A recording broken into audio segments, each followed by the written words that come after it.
बिस्मिल्लाहिर्रहमानिर्रहीम इय्याका नअबुदु व इय्याका नस्तईन।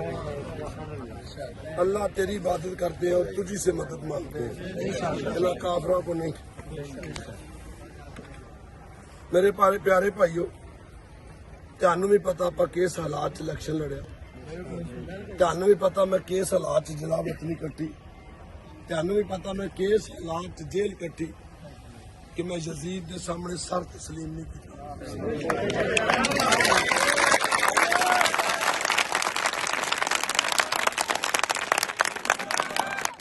और मैं होने भी नहीं की।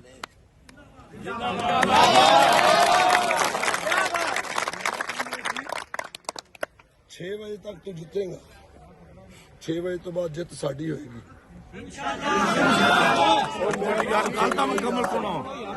ਇਹ ਉਹਨਾਂ ਦਾ ਮਕਸਦ ਸੀ ਵੀ ਸਾਡੀ ਗੱਲ ਮੰਨ ਲਾ, ਨਹੀਂ ਤੇ ਸ਼ਾਮੀ 6 ਵਜੇ ਤੱਕ ਤੂੰ ਜਿੱਤੇਗਾ, 6 ਵਜੇ ਤੋਂ ਬਾਅਦ ਅਸੀਂ ਜਿੱਤਾਂਗੇ।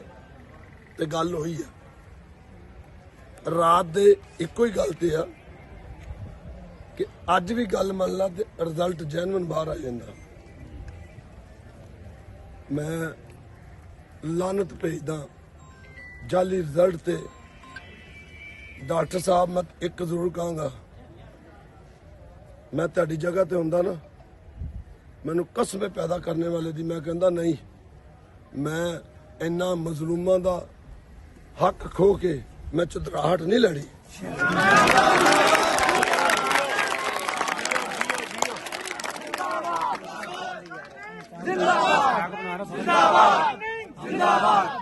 ਆਪਾਂ 10,000 ਦੀ ਲੀਡ ਤੋਂ ਰਾਤ ਨੂੰ 2:30 ਵਜੇ ਦੇ ਦਫ਼ਤਰ ਚ ਵੜੇ ਆ, ਉੱਥੋਂ 10,000 ਦੀ ਲੀਡ ਲੈ ਕੇ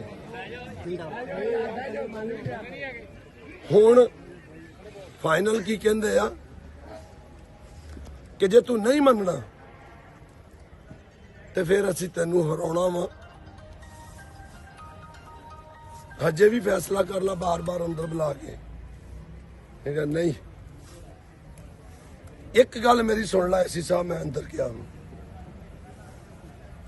ये अज तू दुनिया की अदालत का फैसला कर रहे हैं, क़यामत वाले दिन मैं ना अवाम का फैसला लैके अल्लाह की अदालत च जावांगा।